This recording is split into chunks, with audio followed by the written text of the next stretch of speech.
கம்ப்ளீட்டா இன்னைக்கு ஜூலை 15 ஐயா காமராஜர் அவர்களின் பிறந்த நாள். காமராஜர் அப்படின்னு சொன்னாலே நம்ம எல்லாருக்கும் நிறைய விஷயங்கள் ஞாபகம் வரும். கிங் மேக்கர், கல்வி கண் திறந்த காமராஜர். இவருடைய ஆட்சி காலம் தான் பொன்னான காலம் சொல்றாங்க. ஏன்னா முக்கியமா பாத்தீங்கன்னா நம்மளுடைய நாட்டின் வளர்ச்சிக்கு வந்து அடித்தளமிட்டவர் அவர் தான். முக்கியமா பாத்தீங்கன்னா ஏழை மக்களின் தரத்தை வந்து ஒரு ஒரு கட்டத்துக்கு வந்து உயர்த்தி கொண்டு போனது வந்துட்டு ஐயா காமராஜர் அவர்கள் தான். இந்த உலக நாடுகளே வந்துட்டு திரும்பி பார்க்க வைத்தது ஐயா காமராஜர் அவர்கள் தான். அதாவது இந்தியாவை நோக்கி திரும்பி பார்க்க வச்சது ஐயா காமராஜர் அவர்கள் தான்.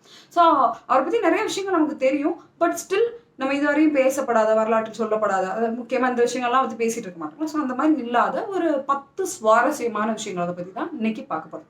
முதல் விஷயம் என்னன்னு பாத்தீங்கன்னா எளிமை. என்னடா எளிமைனா அவர் எளிமையானவர் தான் சொல்லி எல்லாருக்கும் தெரியல அப்படின்னு நினைப்பீங்க. அதுதான் இல்லை. நான் என்ன சொல்ல வரேன்னா, அவர் வந்து எப்பவுமே ஒரு கதர் ஆடை அணிவர் இல்லையா? ஸோ அந்த கதர் ஆடை அணியும் போது அவர் எப்பவுமே வந்து ஒரு மேல ஒரு துண்டு போட்டிருக்க ஒரு பழக்கம் இருக்கு. இது வந்து அவர் பெரியவர் அப்படிங்கிற காரணத்துக்காக அனுப்பிச்சிருப்பாரு, போட்டிருப்பாரு அப்படின்னு சொல்லி எல்லாருமே நினைச்சிருப்பாங்க. ஆனா அதுதான் இல்லை. இவருடைய பாட்டியின் இறுதி சடங்கு, இவருக்கு வந்து பாட்டினா ரொம்ப இவருக்கு சொந்த பந்தங்கள் எத்தனையோ பேர் இருக்கலாம். ஆனா பாட்டி மேல மட்டும்தான் இவர் அதிகபட்ச உயிரா இருந்தாரு. இவருடைய பாட்டியோட இறுதி சடங்குல வந்துட்டு இவருக்கு மரியாதை நிமித்தமாக வந்துட்டு இந்த இது கதர் துண்டை வந்து இவருக்கு அணிவிச்சு விட்டாங்க. ஸோ அதனால அவங்களின் ஞாபகார்த்தமாக அவர் வாழ்க்கை ஃபுல்லா வந்துட்டு அந்த கதர் துண்டை அணிவிச்சுக்கிட்டாரு. ஸோ இதன் காரணமாக வந்துட்டு சில பேர் நினைப்பாங்க, காமராஜர் பொதுவாகவே வந்துட்டு இவர் எந்த ஒரு அன்பளிப்பையுமே வந்து ஏற்றுக்க மாட்டார். ஆனா கதர் துண்டு மட்டும் யாராவது கொடுத்துக்கிட்டாங்கன்னா வாங்கிப்பாரு. இதை வந்து எல்லாரும் பெருங்காலமா நினைச்சிட்டு இருந்தாரு. அவருக்கு கதர் துண்டு போட விருப்பப்படுறவர் தானே. ஸோ அதனால வாங்கிக்கிட்டாருன்னு ரொம்ப நாள் எல்லாம் நினைச்சிட்டு இருக்காங்க. அதுதான் கிடையாது. அவர் அந்த கதர் துண்டுகள் எல்லாம் வந்து கலெக்ட் பண்ணிட்டு பால மந்திர்னு சொல்லிட்டு ஒரு அநாத ஆசிரமத்துக்கு வந்து கொடுத்துட்டோம். அது வந்து அவங்களுக்கு வந்து பெரிய அளவுல உதவுங்கிறனால இவர் அதை கலெக்ட் பண்ணி அங்க கொடுத்து விட்டுட்டு இருந்திருக்காரு. இன்னொரு விஷயம் என்னன்னு பாத்தீங்கன்னா, இவர் வந்து பேசிக்கா வந்து கூச்ச சுபாவம் உள்ளவர். ஆனா இவர் வந்து எளிமையின் காரணமாக தான் வந்துட்டு சில பேர் வந்துட்டு இவருடைய பர்த்டே வந்து செலிப்ரேட் பண்ண மாட்டாரு அப்படின்னு நினைக்கிறாங்க. அது கிடையாது. இவருக்கு வந்துட்டு இந்த கேக் வெட்டுறது, இந்த பர்த்டே கேண்டில் ஊதுறதெல்லாம் வந்துட்டு கூச்சம். என்னைக்குமே வந்துட்டு கூச்சம் என்ற ஒன்று வந்து காமராஜர் அவர்கள் வந்து இருந்து கிடையாது. இதை பார்த்து நான் பயப்படுறேன், இதை பார்த்து எனக்கு கூச்சமா இருக்கு அப்படின்னு எதையும் ஒரு மேடை பேச்சா இருக்கட்டும், இல்ல ஒரு பொது வழியில பேச என்னைக்குமே வந்து தயக்கம் காட்டினதே இல்லை காமராஜர். ஸோ ஆனா அப்படிப்பட்ட ஒருத்தர் வந்துட்டு அவருடைய பர்த்டே அன்னைக்கு வந்துட்டு ஓகே கேக் வெட்டுறாங்க, கேண்டில் ஊதுங்க அப்படின்னு சொன்னாங்கன்னா இவருக்கு வந்து ரொம்ப கூச்சமா இருக்கும். ஸோ இது வந்து கூச்ச சுபாவம். சரியா? சில பேர் வந்து இது எளிமைம்பாங்க, அது கிடையாது. ஸோ இன்னொரு விஷயம் என்னன்னு பார்த்தீங்கன்னா, ஐயோ அதுக்காக நான் அவர் எளிமை இல்லை அப்படின்னு நான் சொல்ல வரல. அவர் வந்து மக்களின் விருப்பத்திற்காக ஒரு சில விஷயங்களை வந்து ஏற்றுப்பாரு. ஸோ அந்த இடத்துல இவருக்கு வந்து கூச்சம் இருக்கிறது அப்படின்னு மட்டும் தான் சொல்கிறேன். ஸோ மூணாவது விஷயம் என்னன்னு பார்த்தீங்கன்னா, இவருக்கு வந்து மாலை போட்டால் பிடிக்காது. அதாவது பூமாலை வந்து போடுவாங்க இல்லையா, கழுத்துல தலைவர்கள்லாம் போடுவாங்க இல்லையா, அது போட்டா வந்து பிடிக்காது, டக்குன்னு வந்து கையில வாங்கிடுவார். இதுவும் எளிமையின் காரணமா அப்படின்னு சொன்னீங்கன்னா கிடையாது. அவருக்கு பூனா அலர்ஜி ப்ராப்ளம் இருந்திருக்கு. ஸோ அதனால வந்துட்டு யாராவது பூமாலை யாராவது அணிவிக்க வராங்க அப்படின்னா டக்குன்னு அதை கையில வாங்கி வச்சிருப்பாரு. ஸோ இது வந்து தப்பான எந்த இது இல்லை. இவரை பத்தின ஒரு சுவாரஸ்யமான ஒரு சில உண்மைகள், ஒரு சில விஷயங்கள், அவ்வளவுதான். இவரை பத்தின ரெண்டாவது சுவாரஸ்யமான விஷயம் என்னன்னு பாத்தீங்கன்னா, இவருடைய ஃபேவரட் புக்ஸ். இவருக்கு எந்த புக் ரொம்ப ரொம்ப ரொம்ப பிடிக்கும் பாத்தீங்கன்னா, இவருக்கு ராமாயணம் பிடிக்கும். இது போக வந்து பாரதியாரின் கவிதைகள், ஹெரால்ட் லாஸ்கி எழுதின, அதாவது இங்கிலீஷ்ல ஹெரால்ட் லாஸ்கி எழுதின அரசியலின் இலக்கணம், அதாவது கிராமர் ஆஃப் பாலிடிக்ஸ் அப்படிங்கிற புக்கு ரொம்ப பிடிக்கும். இது ரொம்ப பிடிச்ச புக் என்னன்னு பாத்தீங்கன்னா ராமாயணம். ராமாயணம் எந்த அளவுல பிடிக்கும் போது இவர் ராமர் பக்தர். இது போக அவருக்கு எப்பெல்லாம் போர் அடிக்குதோ ராமாயணத்தை எடுத்து படிக்கும். எத்தனை முறை படித்தாலும் வந்து சலிக்காத ஒரே புத்தகம்னா அவருக்கு வந்து ராமாயணம் தான். மூணாவது விஷயம் என்னன்னு பாத்தீங்கன்னா, காமராஜர் அவர்கள் வந்து சாதாரணமா அழவே மாட்டாரு. ஆனா அவருடைய வாழ்க்கையில 3 தருணங்களை வந்து அவர் அழுதுருக்காரு. முதல் விஷயம் என்னன்னு பாத்தீங்கன்னா, காந்தி கொல்லப்பட்ட போது வந்து அவர் அழுதாரு, சுட்டுக் கொல்லப்பட்ட போது அவர் அழுதாரு. ரெண்டாவது விஷயம் என்னன்னு பாத்தீங்கன்னா, அவருடைய ரைட் ஹேண்ட்னு சொல்லப்பட்ட ஜி ராஜகோபாலன் அவர்கள் வந்து இறந்தும் போது அவர் அழுதாரு. மூணாவது விஷயம் என்னன்னு பாத்தீங்கன்னா, அவருடைய நெருங்கிய நண்பர் தியாகி பாலன் அவர்கள் இறக்கும் போது அவர் அழுதாரு. இது போக அவருடைய பாட்டி இறந்தப்பயோ இல்ல அம்மா அப்பா இறந்தப்பயோ வேற ஏதோ ஒரு சங்கடமான விஷயத்துல அவர் அழுதாருன்னா கிடையவே கிடையாது. நாலாவது விஷயம் என்னன்னு பாத்தீங்கன்னா, காமராஜரோட மேனஸ். அதாவது இவர் வந்து ஒரு முதலமைச்சர் இல்லையா, இவர் நினைச்சானா எத்தனை பேருக்கு என்ன வேணாலும் ஆர்டர் போடலாம், இவர் எத்தனை வேலைக்காரங்களை வேணாலும் தன்னோட வச்சுக்கிட்டு அவங்கள வேலை வாங்கலாம். ஆனா இவரோட குளிச்ச ட்ரெஸ், இவருடைய ட்ரெஸ் இருக்கும் இல்லையா, இவர் தான் வாஷ் பண்ணுவாராம். இவரோட தட்டு, சாப்பிட்ட தட்டு, இதெல்லாம் பொருட்கள்லாம் இருக்கலாம், இதை வந்து கிளீன் பண்றது அவர் தானா. இவருடைய படுக்கையை எப்பயுமே சுத்தம் செய்யறது இவர் தானா. காமராஜர் தன்னோட வேலைகளை வந்து தானே தான் பார்த்திருக்காரு. இது மற்றவங்க பார்க்கணும்னு அவர் என்னைக்குமே விருப்பப்பட்டதே இல்லை. இது போக பாத்தீங்கன்னா ஒரு நாளைக்கு ஒரு ட்ரெஸ் தான் போடுவாராம். ஆனா 3 முறை குளிக்கக்கூடிய மனிதர். ஒரு நாளைக்கு வந்துட்டு 3 தடவை 4 தடவை, அதாவது காமராஜருக்கு பொதுவாவே வந்துட்டு குளிக்கிற பழக்கம் வந்துட்டு அதிகமா இருந்துச்சு. அதாவது அவருக்கு குளிக்கிறதுனாலே பிடிக்கும். அப்படி குளிக்கும்போது இவர் என்ன பண்ணுவார்னா, காலையில குளிச்சோனே ஒரு ட்ரெஸ் மாத்திருவாங்க. மாத்திட்டு அது எத்தனை முறை குளித்தாலும் அந்த குளிச்சதுக்கு அப்புறமா அது அவர் போட்டிருந்த உடையவே வந்து அலசி திரும்பி அப்படியே ஈரமாவே போட்டுப்பாங்க.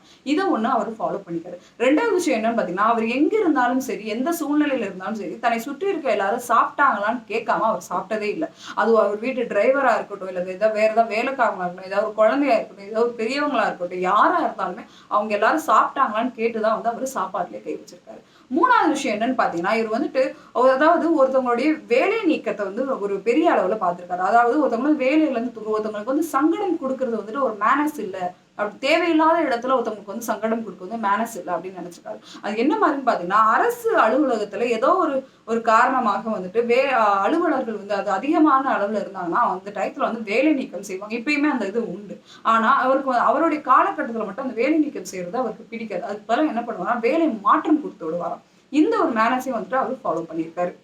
5வது விஷயம் என்னன்னு பாத்தீங்கன்னா, காமராஜர் அவர்களுக்கு வந்துட்டு எப்படி வந்துட்டு செலவு செய்யறது பிடிக்காதோ, அதே மாதிரி தேவையில்லாத வார்த்தைகளை செலவு செய்யறதுமே வந்து பிடிக்காது. அதாவது பாத்தீங்கன்னா, ஏதாவது ஒரு கூட்டத்துல யாரோ ஒரு மனிதர் வந்து காமராஜர் ஏதாவது பெருமையை பேச வந்தாங்கன்னா, எப்பா இந்த பேச்சு நீ பண்ணி அடுத்த பேச்சை பேசுப்பா அப்படின்னு டக்குன்னு சொல்லிடுவாங்க. அதே மாதிரி அவர்கிட்ட வந்து உதவின்னு யாரோ வந்து கேட்டாங்கன்னா, ஒரு முறைக்கு வந்துட்டு பல முறை வந்து யோசிச்சுதான் வந்து பதில் சொல்வாராம். அந்த பதில் சொல்லும்போது இது அப்படி அப்படின்னு ரொம்ப எதுவுமே பேசவே மாட்டாராம். ஒண்ணு ஆகட்டும் அப்படின்ட்டாருன்னா அது நடக்க போகுதுன்னு அர்த்தம். இல்ல முடியாதுப்பா போ அப்படின்னு அப்படி சொல்லிடுவாங்க. அப்படி சொல்லிட்டாருன்னா அது நடக்கவே போறது இல்லைன்னு அர்த்தம். ஆனா யார் உதவி கேட்டு வந்தாலுமே அவர்களுடைய வீட்டோட வாசல் வந்து எப்பயுமே திறந்தா இருந்திருக்கு. ஆனா இதுக்கு அவர் கட் அண்ட் ரைட்டா பதில் சொல்லி மட்டும் தான் பண்ணிருக்காரு. ரொம்ப வார்த்தைகளை வந்து உபயோகிக்க மாட்டார்.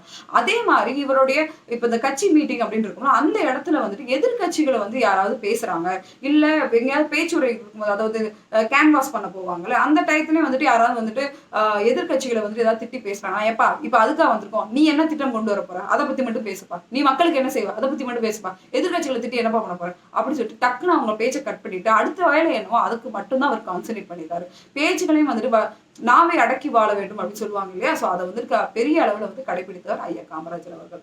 6வது விஷயம் என்னன்னு பாத்தீங்கன்னா, இது நிறைய பேருக்கு தெரியாத விஷயம். 1947 அரசியல் நிர்ணய சபையில அரசியல் சட்டம் வந்து தயாரிக்கும் போது காமராஜர் அவர்கள் வந்து அதுல பங்கேற்றிருக்காரு. இது நிறைய பேருக்கு வந்து இப்ப வரைக்குமே நிறைய பேருக்கு இது ஒரு தெரியாத விஷயமா தான் பார்க்கப்படுது. 7வது சுவாரஸ்யமான உண்மை என்னன்னு பாத்தீங்கன்னா, காமராஜர் வந்து நான் கட் அண்ட் ரைட்டா பேசுவாரு அப்படின்னு சொன்னேன்னா, அப்படி அதுக்காக வந்து எப்பவுமே சீரியஸா தான் இருப்பாருன்னா கிடையவே கிடையாது. அவர் நல்லா கமெண்ட் அடிப்பார். சோ அவர் கமெண்ட் அடிக்கிறது நம்மளை வந்து சிரிக்க மட்டும் வைக்காம நம்மள சிந்திக்கவும் வைக்கும். அதுக்கு ஒரு 2-3 இன்சிடென்ட் வந்து சொல்றேன். முதல்ல காமராஜர் அவர்கள் வந்துட்டு சிஎம் ஆகி அந்த சிஎம் கார்ல வந்து கூட்டிட்டு போவாங்க. அப்ப ஏற போகும்போது அந்த சைரன் வந்து கோயங்க அடிச்சிருக்கு. சோ பார்த்தோன்னே காமராஜர் அவர்கள் வந்து என்னையா இதுக்கு கோயங்க அடிக்குது, நான் என்ன செத்தா போயிட்டு சங்கூதரமா இதை ஏன் போட்டு கூட்டிட்டு போறேன், முதலமைச்சர் வரானா அந்த கார்ல எதுக்கு இதை வைக்கணும் அப்படின்னு சொல்லி அவர் கேள்வி கேட்டிருக்காரு. 2வது விஷயம் என்னன்னு பாத்தீங்கன்னா, இவரை பார்க்க வந்துட்டு போலீஸ்காரர்கள் வந்துட்டு போலீஸ் ஜீப்ல வந்திருக்காங்க. அப்பயும் இந்த சைரன் வந்து கோயங்கன்னா அவங்களோட இதுலயும் அவங்க இதுலயும் சைரன் இருக்கும்ல, சோ அதை பார்த்துட்டு இதேக்கு வச்சிருக்கீங்க அப்படின்னு கேட்டிருக்காரு. அப்போ அந்த போலீஸ் வந்து சொல்லியிருக்காரு, இல்லையா நாங்க வரோம்னு சொல்லி மக்களுக்கு வந்து தெரியணும்ல, அதனால அந்த சவுண்ட் கொடுத்துட்டே நான் வருவோம் அப்படின்னு. இப்படி நீ வரதை வந்து முன்னக்கூடியே வந்துட்டு மக்களுக்கு தெரிஞ்சுட்டேன்னா திருடனுக்கு முன்னக்கூடியே தெரிஞ்சு ஓடி போயிட மாட்டானா நீ வரதுக்கு முன்னாடி அப்படின்னு சொல்லி நக்கெல்லாம் கேட்டிருக்காரு. சோ இதுவும் சிந்திக்க வச்சிருக்கா. ஆனா பட் ஸ்டில் வந்துட்டு இந்த சைரன் வந்து நம்ம நடைமுறையில இருந்துட்டு தான் இருக்கு. 3வது விஷயம் என்னன்னு பாத்தீங்கன்னா, இவங்களுடைய பாட்டில அவங்க அம்மா சிவகாமி அம்மையார் வந்துட்டு அவங்களுடைய கடைசி காலகட்டத்துல அவங்க வந்து தனியா தான் அங்கதான் விருதுநகர்ல தான் இருந்திருக்காங்க. சோ அந்த டயத்துல வந்துட்டு காமராஜர் அவர்களுக்கு வந்துட்டு ஒரு விஷயத்த வந்து கேட்டு அனுப்பியிருக்காங்க. ஒண்ணு என்னன்னா, எனக்கு ஒரு விசிறி வேணும், இன்னொன்னு வந்து ஒரு போர்வை வேணும் அப்படின்னு கேட்டிருக்காரு. விசிறி எதுக்கு? அப்போ காமராஜர் அவர்கள் கேட்கிறாரு, விசிறி எதுக்கு அப்படின்னு. கரண்ட் இல்லாதப்போ காத்து இல்லாதப்போ நான் வந்து ஃபேன் போட்டுப்பேன் அப்படின்னு சொல்லி கேட்டிருக்காங்க. அப்போ ஃபேன் போடுவேன்னா அப்ப எதுக்கு போர்வை? அப்போ குளிர்ச்சுன்னா போர்வை போத்துப்பேன். இது என்ன முரண்பட்ட விஷயங்களை வந்து கேட்குறீங்க? இது இப்ப 2மே தேவையில்லாத விஷயங்கள். ஒண்ணு போர்வை இருந்தா விசிறி தேவையில்ல, விசிறி இருந்தா போர்வை தேவையில்ல. அப்ப 2யுமே வந்து கேட்குறீங்கன்னா வந்துட்டு விசிறி இருந்தா தானே நீங்க குளிரும், அப்பதான் நீங்க போர்வை போத்துப்பேன். அப்ப 2மே தேவையில்லாத விஷயம் தானே அப்படின்னு சொல்லியிருக்காரு. 8வது என்னன்னு பாத்தீங்கன்னா, காமராஜர் அவர்கள் வந்துட்டு ஒரு குட் லிசனர். யாருனாலுமே வந்துட்டு அதாவது இவனெல்லாம் நான் கேட்கணுமா, இவனெல்லாம் நான் லிசன் பண்ணணுமா அப்படின்லாம் அவர் என்னைக்குமே நினைச்சதே இல்லை. அவர் எதிர்கட்சி தலைவர்களா இருந்தாலுமே அவங்க வந்துட்டு இவரை பத்தி நிறைய இது சொல்லுவாங்களே, நீங்க இந்த மாதிரி தப்பு பண்ணிட்டீங்க, இந்த திட்டம் கொண்டு வந்திருக்கலாம் அப்படின்னு சொல்லி இவங்களை வந்து விமர்சனம் பண்ணா அதை உடனே சரி செய்யக்கூடியவர் வந்து காமராஜர். எதிர்க்கட்சியா இருந்தாலும் அவன் பேசக்கலாம் நான் ஏன்டா காது கொடுக்கணும் அப்படின்னு அவர் என்னைக்குமே நினைச்சதில்லை. எதிர்க்கட்சியா இருந்தாலும் அவங்களுக்கும் அவருடைய மரியாதையை கொடுத்து அவங்க சொல்ற வார்த்தைக்கு வந்து கட்டுப்படக்கூடியவர். அதே மாதிரி சாதாரண பாமர மக்கள்கிட்ட பேசுறதுனால நமக்கு என்னடா கிடைக்க போகுது அப்படின்னா இல்ல. அவர் பாமர மக்கள் கூட சாதாரணமா ஒரு ஆடு மேய்க்கிறவங்க கூடயோ இல்ல ஒரு சாதாரண கூலி தொழில் செய்யறவங்க கூடயோ வந்து அவர் நம்ம கலந்து பேசுறாரு. அப்ப பேசினாலதான் வந்துட்டு மக்களுக்கு என்ன பிரச்சனைன்னு அவரால் புரிய முடிஞ்சு. இதனாலதான் வந்து நிறைய திட்டங்களை வந்து கொண்டு வந்தார். முக்கியமா வந்துட்டு கல்வி சம்பந்தமான திட்டங்களை கொண்டு வந்தது இதன் மூலமா தான். இந்த மாதிரி அவர் வந்து எல்லாரோடையும் பேசி சாதாரணமா பழகி இருந்தனாலதான் வந்து அவரால் கொண்டு வர முடிஞ்சு. இவருடைய காலகட்டத்துல மட்டும் பாத்தீங்கன்னா கல்வி திட்டங்களின் மூலமாக 175 கோடி வந்து செலவழிச்சிருக்காங்க. அன்றைய காலகட்டத்துல அது வந்து ரொம்ப ரொம்ப ஒரு பெரிய அமௌண்ட். 9வது விஷயம் என்னன்னு பாத்தீங்கன்னா காமராஜருக்கு பிடிக்காத மனிதர்கள் எதிர்கட்சி தலைவர்கள் அப்படின்னு நினைச்சீங்கன்னா கிடையவே கிடையாது. இவருக்கு வந்துட்டு யாராவது வந்து மூஞ்சு முன்னாடியோ இல்ல பின்னாடியோ வந்துட்டு தேவையில்லாத புகழாரமோ தேவையில்லாத விளம்பரமோ பண்ணா அவருக்கு சுத்தமா பிடிக்காது. அந்த மனிதர்கள் வந்து இவரை புகழ்ச்சி பண்ணாலே பிடிக்காது. அவங்க அந்த மனிதர்கள் வந்து அவர் பக்கத்திலே வச்சுக்க மாட்டாரு. 2வது விஷயம் என்னன்னு பாத்தீங்கன்னா யாராவது ஒரு விஷயத்த சொல்லிட்டு அதுக்கு மாறுபட்ட செயல்ல வந்து ஈடுபட்டாங்கன்னா அவங்களுக்கு பிடிக்காது. என்ன சொல்றோமோ அதுதான் செய்யணும். அதை மாத்தி செஞ்சாங்கன்னா அவங்களே அவர் பக்கத்திலே வச்சுக்க மாட்டாரு. இந்த மனிதர்களை வந்துட்டு ஒரு துரோகி மாதிரி அவர் பாப்பாரு. அவங்களெல்லாம் பக்கத்துல கூட வச்சுக்கூட தூரத்துல கூட வச்சுக்கூடாதுன்னு சொல்லி தூக்கி எறிஞ்சிருவார் மொத்தமா அவரோட வாழ்க்கையில இருந்து. 10வது விஷயம் என்னன்னு பாத்தீங்கன்னா காமராஜர் அவர்கள் வந்துட்டு தன்னுடைய வாழ்க்கை முழுவதும் வந்து ஒரு சராசரி வாழ்க்கையை மட்டும் தான் வாழ்ந்துட்டு போனார். இவருக்கு வந்து பண்டிகை நாள்னு ஒண்ணு கிடையவே கிடையாது. எல்லா நாளுமே வந்து இவருக்கு வந்து சாதாரண நாள் தான். இவருடைய உணவும் பாத்தீங்கன்னா புது ட்ரெஸ் போட்டோம் அப்படிலாம் கிடையாது. அதே கதராடை தான். இவருடைய சாப்பாடும் பாத்தீங்கன்னா டெய்லி அதே கத்திரிக்காய் குழம்பு இல்ல சாம்பார் குழம்பு. இதுல வந்து ஏதாவது ஒரு முட்டை வச்சு கொடுத்துட்டாங்கன்னா அன்னைக்கு அது மட்டும் தான் அவருக்கு விருந்து. எந்த ஒரு பண்டிகை நாளும் சொல்லி இவரோட வாழ்க்கையில கிடையவே கிடையாது. சாதாரணமாவே கடைசி வரைக்கும் ஒரு சின்ன வீட்டிலேயே வந்து வாழ்ந்துருப்பாரு. இவர் ஏதாவது சொத்து சேர்த்தாருன்னா கிடையவே கிடையாது. இது எல்லாருக்குமே தெரிஞ்ச விஷயம் தான். ஆனா தேவையில்லாத விஷயங்களை அவரோட வாழ்க்கையில ஏத்துக்கிட்டதே இல்லை. பணம் புகழ் ஏத்துக்கலனாலுமே கடைசி வரைக்கும் அவர் ஒரு அரசியல் வாய்ப்புன்னு ஒண்ணு அமையும் இல்லையா, பிரதமர் ஆகிறதுக்கு 2 முறை அவருக்கு வாய்ப்பு அமைஞ்சு அதை வேணான்னு சொல்லி தட்டி கழிச்ச ஒரு மனிதர். சோ இப்படிப்பட்ட மனிதரை வந்து எனக்கு பேசுறதுக்கு வந்துட்டு இந்த யூடியூப் மூலமா எனக்கு வாய்ப்பு கிடைச்சதே வந்து நான் பெருமையா நினைக்கிறேன். உங்களுக்கு காமராஜர் வந்து பிடிக்கும்னா லைக் பண்ணுங்க, ஷேர் பண்ணுங்க, சப்ஸ்கிரைப் பண்ணுங்க என்னோட சேனலை. அது போக என்னை பொறுத்த வரைக்கும் 0 ஹேட்டர் உள்ள ஒரே ஒரு மனிதர்னா எனக்கு வந்து காமராஜர் தான். அதுக்கப்புறம் யாருன்னு பாத்தீங்கன்னா ரத்தன் டாட்டாவை சேர்ப்பேன். இல்லைன்னா அம்மா அதாவது அன்னை தெரசாவை வந்து லிஸ்ட்ல சேர்ப்பேன். உங்களுக்கு இது போல வேற யாராவது ஒரு மனிதர் தெரிஞ்சா அவங்க வந்து கமெண்ட் பாக்ஸ்ல சொல்லுங்க. இது வரைக்கும் உலகத்துக்கே தெரியாத ஏதாவது ஒரு மனிதர் வந்து உங்களுக்கு தெரியும், அவங்க வந்து 0 ஹேட்டர்ஸ் உள்ள ஒரு மனிதர்னா தயவு செஞ்சு கமெண்ட் பாக்ஸ்ல போடுங்க. அவங்களை பத்தி கூட வீடியோ போடலாம். வேற ஏதாவது உங்களுக்கு இன்ஃபர்மேஷன் ஆட் பண்ணணும், இந்த மாதிரி அவரை பத்தி ஏதாவது தெரியாத ஒரு நல்ல விஷயங்கள் ஏதாவது இருந்தா தயவு சொல்லுங்க. அவரை பத்தி கெட்ட விஷயங்கள் எதுவுமே இருக்காது. அவருடைய கரும்புள்ளின்னு சொல்லி அவருடைய வாழ்க்கையில் நம்ம எதுவுமே வைக்க முடியாது. ஸோ வேற ஏதாவது சொல்லணும்னாலும் சொல்லுங்க. தேங்க்யூ. என்னோட வீடியோ பிடிச்சிருந்தா எப்பயும் போல லைக் ஷேர். தேங்க்யூ ஃபார் வாட்சிங்.